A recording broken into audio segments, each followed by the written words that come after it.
Hi guys, today is the 4th of August 2019 at 48 minutes past 3 in the afternoon over here in the UK, and the situation between India and Pakistan is escalating again, but this time it's a bit more serious. Thousands of tourists have been told to flee the Kashmir region. That's by India, Germany and Australia. Not just them, but also Israel is telling its citizens to leave the region as soon as possible.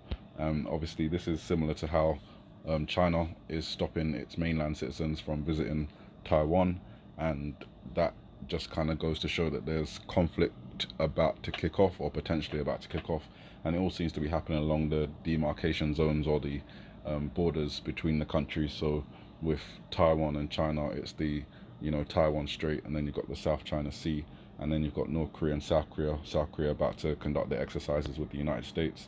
That's the DMZ conflict zone, and then there's Kashmir between India and Pakistan, and that's another conflict zone. The Golan Heights between Syria and Israel, another conflict zone. The Gaza Strip between Palestine and Israel, another conflict zone. And all of these conflict zones are like tinder boxes just waiting for a match to fall on. And steps like these tell us that things are moving forward in a more serious manner. So pay attention to what's going on there.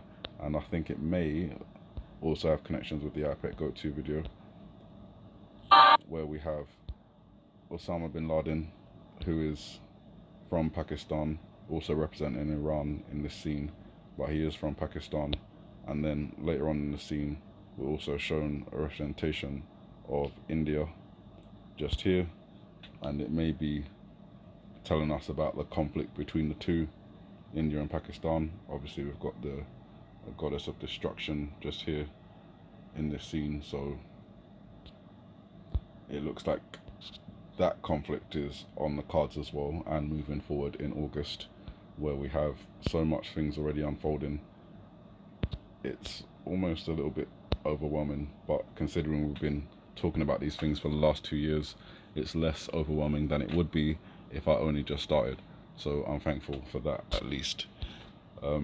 The UK has a little emergency of its own with a damaged dam threatening the northeast of England. Thousands of residents have been evacuated from a town called Whaley Bridge, 170 miles north of London.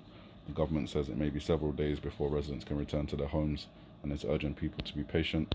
Obviously, if there's any severe weather up north, then that will increase the risks to the dam, and the risks of the dam breaking. If the dam does break, then in this month of August, where we have all these conflicts and situations unfolding, anagrams in news titles that tell us about, well, potentially tell us about events that could be unfolding in the next couple of days, we've got much more to look for, so pay attention. And then there's Hurricane Flossie. If we're looking at the 6th of August, around that time, it's going to be approaching or just passing Hawaii. Here is Hawaii, the big island, and here is Hurricane Flossie. Just a couple hours previous, it's closer to it, but the issue here is not going to be the wind. It's not a, by the time it gets there, it's not really a hurricane, it's more like a tropical storm. It's the rain. So what we've got here is the potential for more water to be added to the volcano, where we just had the report yesterday that water discovered in the crater could trigger explosive eruptions, something that we already interpreted from the IPEC Go 2 video, but it's now materialized in real life. Water in the volcano, more water to be added by Hurricane Flossie, and obviously the eruption may not occur on that day. In my interpretation, it would be around 5 days later, on August the 12th, after August the 11th, where there could possibly be a blackout, that the volcano would erupt, and then the tsunami would be generated by the Helena slump breaking off and moving eastwards towards the west coast of the United States, but also radiating outwards to all the countries surrounding the Pacific, including the islands such as Guam and the Marshall Islands. And the United States has a lot of military based in the Pacific Ocean on those islands, if the tsunami was big enough, it could be a real problem. And obviously, that would be a benefit for North Korea and China if the Pacific was essentially cleared of naval assets. That would allow them to quite comfortably approach the west coast should they decide to.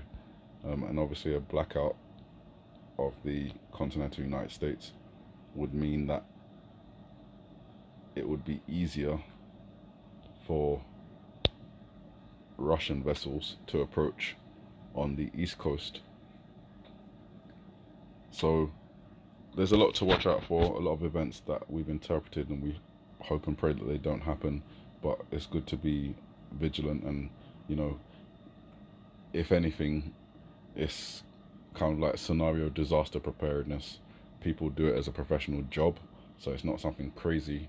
People actually do get paid to think of scenarios that could happen, and you know, ways that they could prevent them. In my way, I'm sort of doing the same thing, but not with any factual information that's provided to me by, you know, satellites and buoys in the ocean, but using interpretations from material that I think has been put out there by people who do know what is going to happen, because they are part of the people who have planned for it to happen. That may be hard to believe, but check out 9/11. Have a good morning, good afternoon, good evening, and may the Heavenly Father bless you.